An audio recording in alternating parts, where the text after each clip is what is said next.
What's going on, fight fans? Welcome to another edition of Double Jab Boxing Pod with Q. I'm your host, as always, Rich Quinones. We are powered by our good friends over at Fresh Roasted Coffee. And of course, Box Lab Promotions. They got a dandy on Saturday, March 15th, inside the gorgeous Caribe Royale, Orlando, Florida, in association with Box Lab Promotions. Also, Matchroom Boxing, co promoting our guy, Jamaine Ortiz, a good looking 20-year-old super lightweight, back in action against Yomar El Alamo. And, I think this is going to be a very interesting test. First and foremost, appreciate a couple moments. And, how's been training camp? I know you've had a nice little bounce back win. We'll get into that after the TO loss, but talk a little bit about what you've been up to training wise and how you're preparing for this fight. Training camp has been good. I've been working basically since that bounce back in November. It took a couple weeks to just chill and relax, and I've been in the gym ever since. So I'm definitely in shape. I'm ready, and I'm just trying to show out and perform good and be Yeah, back on top. you're in an interesting point in your career, right? Because you're still young. You've had a handful of fights, 18 and 1. This is going to be your 22nd fight. Obviously, you fought for world titles. You had the fight against Lomachenko. You had the tough fight against Timofey Lopez, where you made him actually look pedestrian and kind of human that night. I thought your jab was giving him fits. You bounce back. You have the win over Mino, and now I mentioned Yomar Alamo. He's a kind of a tricky opposition, right? I mean, he's an experienced guy. He's kind of a loose type of fighter. He can box, he can brawl. Have you watched any film on him? Do you leave that to your team, or do you kind of have somewhat of a scouting outlook on him without giving away the game plan? Majority of the footage I'll leave it to my team, and then we work on the game plans inside. I always tend to just look at a computer just to get a little glimpse, but I don't do too much footage watching, but I watch a little bit. That's the political answer. You Yeah, keep it short and sweet. yeah, yeah. But yeah, I think I agree with you. I think it's gonna be an interesting fight. Have a good amateur background, good amateur experience. Um, and like you said, he can do it all a little bit. He can box. He throws a lot of punches. I can see he tries to counter a lot. So uh, it's gonna be an interesting fight. Listen, it's a good opportunity for you, right? It's not a get right fight because you had that coming off the setback against Lopez, but it's a good card. It's a stack card, obviously on the undercard of Berlanga and Gonzalez Ortiz.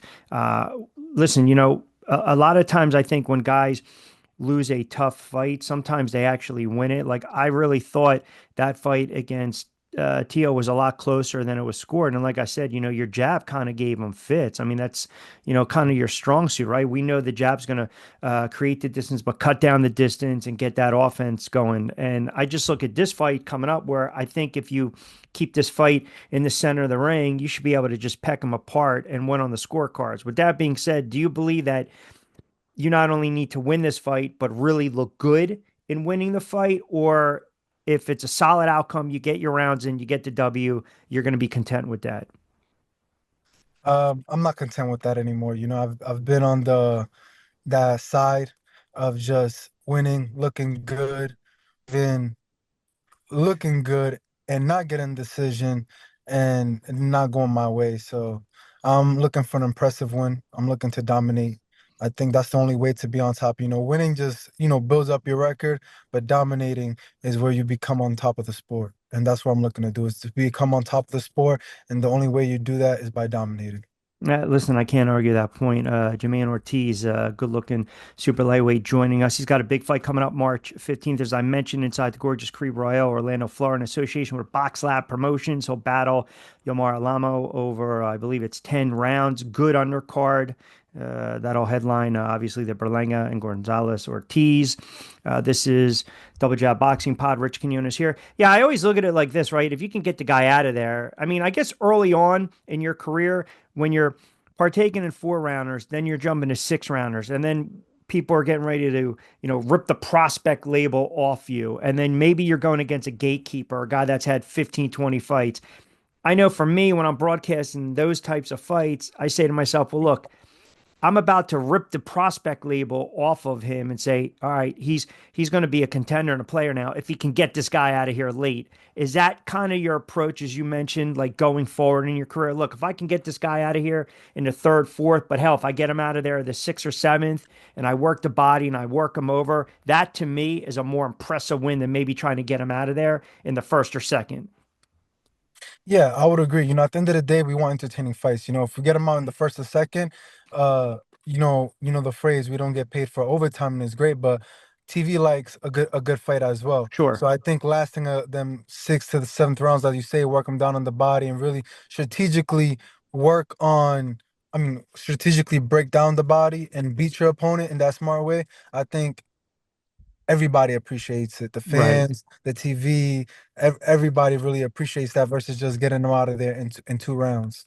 Yeah, listen, you keep going to the body and the head will eventually fall. Did you, it's kind of a loaded question, but what was your biggest takeaway from the fight against Teofimo Lopez? Oh man, my biggest takeaway was, sometimes finishing stronger, than championship rounds is the more as I watch boxing, I've never been somebody who like watched boxing so much, but the more that I do watch it, I see that the second half of the fight is what really matters. Like a lot of times the first half, it's like very blah. A lot of times you don't, it's give or take who won that round. It could have gone either way, but really that second half of the fight is who really takes it. Yeah, I almost equate it to when you're watching the NBA, everyone says just turn it on in the fourth quarter. It's all about runs, right? Yeah, You don't yeah, have to yeah, worry yeah. about what's going on in the first and the second and the third quarter. Have you done anything at this stage of your career? Have you switched anything up training camp wise? Is there, sometimes fighters try to reinvent themselves a little bit, or you just basically have stuck to your game plan? Um, I would say there's been a couple of things that have been different. Um, I'm still true to myself. I'm still Jamaine Ortiz that can box. I'm still the Jamaine Ortiz people seen in the past that can brawl and that can bang. Uh, a lot of times, people just always get to see a different side of me because it depends on the opponent. And I have so many tools in my toolbox. I have so many parts of my arsenal that I just decide to take out whatever I want to take out in that given night. Everything that I will be demonstrating forward or what you guys have not seen yet that you guys will eventually see, I've already always had. Now is just deciding to show that out because I've already exhausted a little bit my other tools that people have seen and they have not got me the results I've always wanted. So Right. now it's Yeah. let's use some of the other tools I got. Yeah, you got to keep the receipt, return them to the store. Yeah. It's not working for you. Listen, we always hear it from fighters, and again during the broadcast, right? You got to have that deep, you got to have that arsenal in there, and you also have to adjust. I mean, I look at your opponent. I do think you might have to adjust a little bit early on, and I think there's going to be a feeling out process. But you know this as well as anyone, right? It's a 10 round fight. Might be a round or two where you have that feeling out process, but then you don't want to start to get laps and give them a little confidence. And now all of a sudden you get in the fourth round, the fifth round, the sixth round, and you're like, okay, hold on a second. I got to step it up a little bit to make up some of these lost rounds. Yeah, yeah, yeah. You can't give away too much and those are never my intentions, to give up any rounds. Where do you see, let's just say, uh, we'll play the crystal ball. You get the win on March 15th inside the Caribe Royale in Orlando, Florida. And obviously, we know that you've been in contention before. Obviously, we know you fought for world titles. I mean, do you start to look ahead at the rankings, your division, and say, okay, one or two more wins, and I'm right back there? Yeah, I feel like after this fight, hopefully I could fight for interim title or be right back up there for a world title fight. The in the division, the title's been switching hands quite often. But there hasn't been nobody who's really been keeping it, and It's like it's hot just potato. yeah, and it's just a matter of time before them belts get around my waist. Just a matter Yeah. of time. Uh, do you have, and again, I know, probably where I'm going with this. I mean, do you look around and say, you know what? You don't want a rematch with Tio. Do you look at a Barbosa? Do you look at a Hitchens? Do you look at a Devin Haney? I mean, you probably have these names kind of already Yeah, circulate. Yeah. I definitely have all those names like Teofimo. Definitely, I want to run it back with him. Richardson Hitchens. I'd love to get a fight with him. Devin Haney. That's a fight I've wanted for a long time, and I think will be a great fight. Um, who else? Who else is there? It's You a, know, it's a pick of the litter, man. It's a stacked yeah, division, right? I mean, you got Mercado, you got Russell, you got Ramirez. yeah, all them fights, I'll love them. I just want to have entertaining, great fights. But above all, as much as you mentioned Mercado, Ramirez, um, they're not Russell. world Yeah. champions. Yeah. You Yeah. know, Yeah. they're not world champions. Well, I'm Sure. trying to Sure. go for the world champions. Lopez still got a belt. Hitchens still got a belt. Right. Right. Devin Haney, I think his next two fights are at 147. I don't think he got the belt because WBC belongs to Puello, which he just won over the past weekend. That Right. would be another fight. Dominican versus another Dominican fighter. Russell, he just took the belt from Rayo, which Rayo was a fighter I've been wanting to fight for a long time. You know, um, I think Haney got a little exposed in the Garcia fight. I mean, he's got Ramirez coming up. I think that's in May.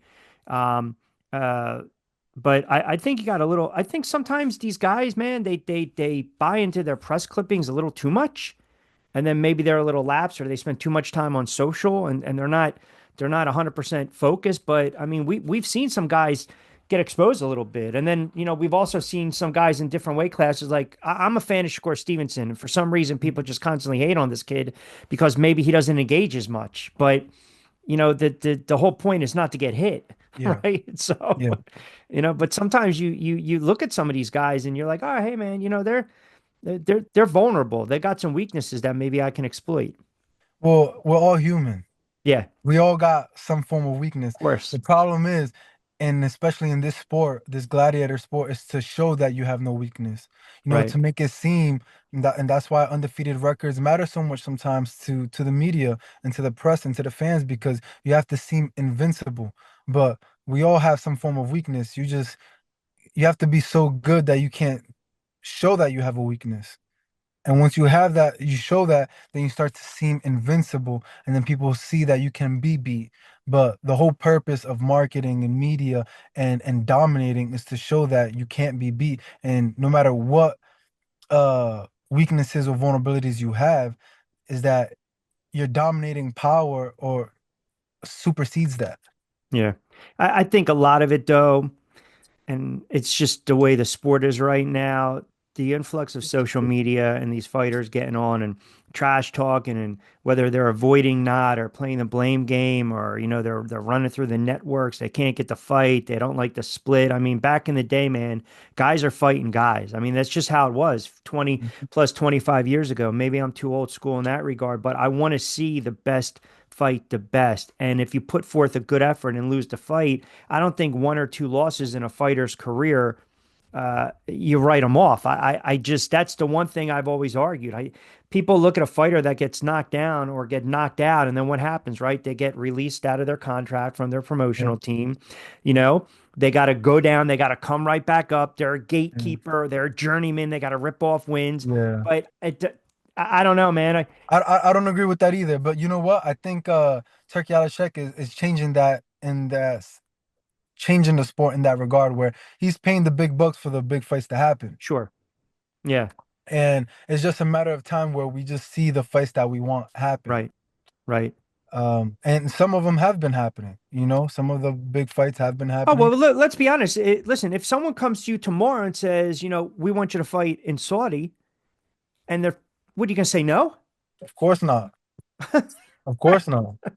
Of Right. course That's, not. you have an opportunity that's generational talent the way the money's being tossed over there. It is crazy though, right? Because, we only look at the end result. A lot of times we don't see everything that leads up to that moment. Yeah. Yeah, yeah. No, nobody really sees it. Only Yeah. only the team sees it. Only the promoters dealing with all the logistics can see it. But the fans never really get to see what really goes on and what a fighter goes through. And like you said, one loss doesn't really determine. We have controversial decisions all the time. Did you? I mean, did you see We what had happened this conch. week? Yeah, I was yeah, going we to had. ask you, you don't have any grease or anything in your eye, anything like that. You all No, but you right? know what? It's happened to me in sparring. Really? I put some like some type of hair thing, like some gel or some mousse, and something was coming in my eye and it was burning my eye. And they was like, "You got some white stuff coming down your face." I'm like, "What stuff? What are you talking about? Just wipe But it." see, you got the short, yeah, it's tight, man. Like with Yeah, me, I use a little, what is that? Trace Simio or whatever. That's not coming yeah, down in my eye. yeah. No, but it's happened to me one time in sparring, so I was like, okay, but it doesn't matter. That is a very controversial decision because of him taking the knee. I Well, think that is that's what I want to ask you. I mean, that if you don't, if again he takes, and we're talking obviously the Tank and Roach fight. If Davis takes that knee, where he took the knee in the opening, what was it, the minute of the ninth round, he didn't give Wilkes any type of, um, I don't even want to say warning, so to speak, prior warning, but yet there was no knockdown called. I mean, you take a knee, that is a knockdown. Your yeah, gloves touch the canvas, that is considered a knockdown. yeah. Yeah, the fair thing was to take away the point because regardless, even if you didn't get hit, it's you're taking a break. You're taking a break that wasn't given by the referee. What Right. he could have done if he really needed to do that, spit out your mouthpiece. Sure, you get the warning. That's the worst case scenario. You would have you spit out the mouthpiece. They would have went to the corner. They would have rinsed it off, Right. and then you would have been like, "Yo, wipe my face." You I buy know some that time. you know you get some time. They don't like coaching in the corner during that time. You're not supposed to give you no fighter advice. You're not supposed to do anything extra. But you know you could have been like, "Yo, I can't see. Wipe my face real quick," That's right. and you could have spit out the mouthpiece, right? But taking the knee is you know what it is when you take a knee. Yeah. And that fight, and when you think about it too, that fight, I mean, I pulled up Some people the take a knee just to quit. You know, you don't even have to get hit. You could have just been exactly. like, you know what? Like a Roberto Duran, like, you know, I'm taking a knee. I'm done. I don't want No to fight. Like mas. they could Yeah. have just called it off. Yeah. They could Yeah. have just called it off. Eh, Like, what's going on? I mean, look, you make the case that Roach, you arguably make the case that he won the fight. I mean, forget about the Yeah. score. I mean, he was laying at If they take away that 112. 1 point, then it's the majority decision goes to Roach. Yeah. That's brutal, man. That's Yeah. man, I can't imagine like, but that's boxing. It's every It's week something boxing. like that. If you listen to the press conference after the fight, I think Roach was saying they was talking a little crap back and forth in the 12th and final round. And Davis was saying to Roach, well, what Roach said was like, "You're not gonna win the fight. They're not gonna give it to you."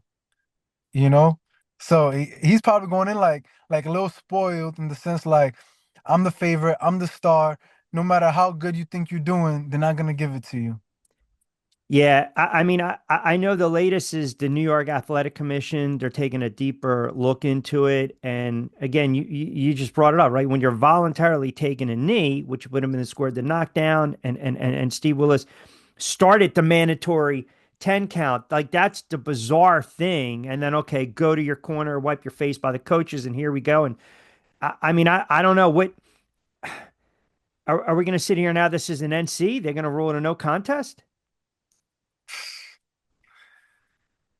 Now, see, that wouldn't be fair because now it's a no. You know, it's boxing. It's But boxing. run it back, more money. Oh, yeah, I think they will. I think Yeah. they will. I think they both want the rematch. Genuinely, I think they both would like the rematch. Um, yeah. I mean, if that happened to you per se, would you want the no contest? If I took the knee, or if my opponent took the No, knee, no, no, no. No, if your opponent took the knee. I wouldn't want a no contest. I would want the decision to go to me. I don't, but that's see that my point is I don't think they're not going to do that. That's my point. I don't think they Yeah. will either. Obviously, I if you don't think. took the knee, you're like, Yeah. yeah, yeah, yeah, You know yeah. how many times does boxing actually reverse the like we've seen it, right? When Ryan Garcia won against Well, Devin Haney, they yeah, turned that into a no contest an because NC. of the Yeah. circumstances, right? Sure. But Yeah. turning a loss into a win, how many times have we seen that in I mean, boxing? that's no, that's and like you said, those are under certain conditions, right? When you're starting to talk about, if they get pinched for any type of steroids or Yeah. anabolics or drugs in their system. Um, yeah, it's It's a lot crazy. easier to call those things, you Of know? course. But when you talk about a knee and it's like, oh, but you know, then they start playing favoritism and politics and who, you know, which commission is getting paid from who. Yeah.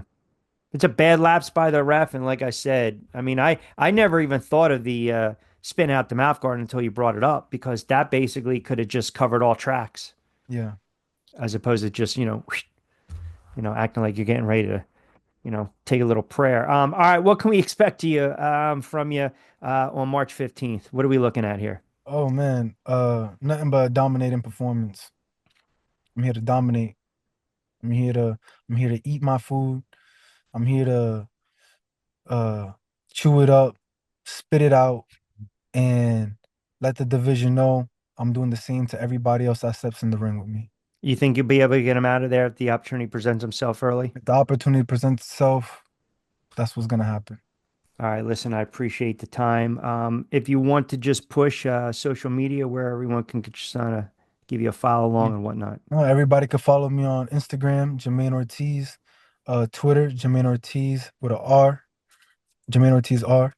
Follow my YouTube channel, Jamaine Ortiz. I just posted a new video today, meal prepping with a boxer. And yeah, thank you for Hey, the listen, I interview. appreciate you jumping on Double Jab. Just make sure you keep it close, keep it tight. You Yeah, don't have to, I will. I'll send you some of my stuff. It's good. Right? Okay, okay. No grease in the eyes. We won't have Yeah, none of I, that. I hear you. Well, listen, appreciate a couple moments, pal. Best of luck on the 15th. Thank you. You too. Bye.